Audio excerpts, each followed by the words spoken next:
Cicho Lopez, and this is Dispatches, a collection of opinion and analysis from the briefing. Today is August 14th, and this is an update about the policing and public safety in Chicago.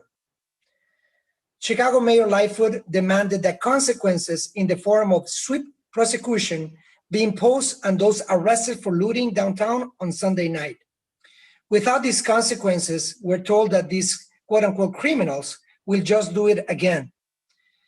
On Monday, Mayor Lightfoot issued orders to raise bridges in order to prevent demonstrators from marching to Chicago's famous Magnificent Mile shopping district.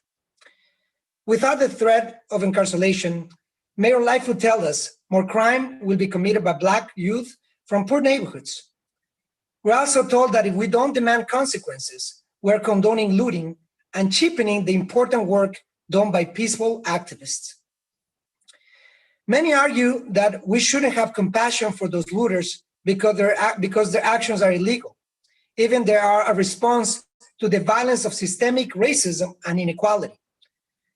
These are false choices aimed at dividing us. It is possible to be concerned about the despair and frustration that has brought so many people to the point of looting, and also support the peaceful movement towards equity. Protesters face a government that has left communities to fend for themselves during the worst possible circumstances. A government that is battening down the hatches of literally pulling up the bridges in a stark symbol of segregated, divided Chicago. Let's get a few things straight. Incarceration is a consequence that is not effective and actually counterproductive. According to the Metropolitan Planning Council and the Illinois Justice Project, nearly 40% of people go back to prison within 3 years of release.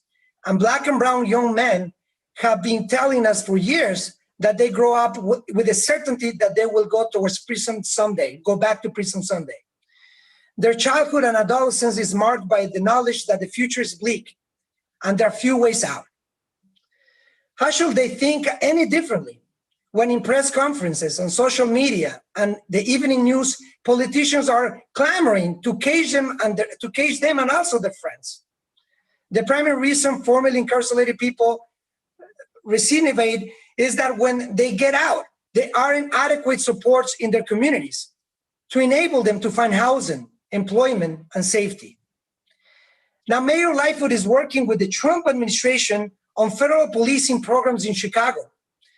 Dozens of elected officials and organizations, including Black Lives Matter, Chicago, United Working Families, and the Chicago Teachers Union, have signed a letter calling on Mayor Lightfoot to immediately cease any existing unplanned city police and county sheriff cooperation with federal agents that President Trump has pledged to send to Chicago. This is what it means.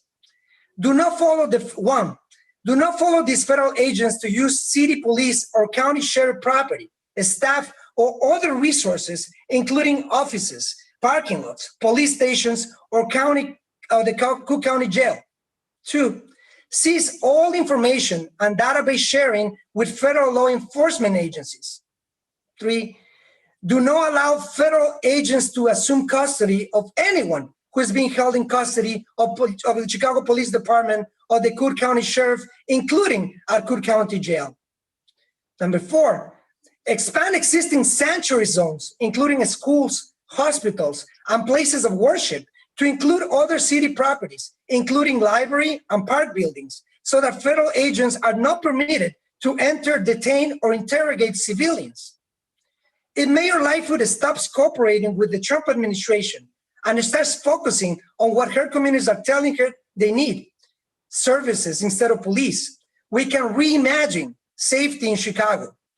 COVID-19 has driven the unemployment rate to an all-time high, with the worst effects in Black and brown communities on the south and west sides.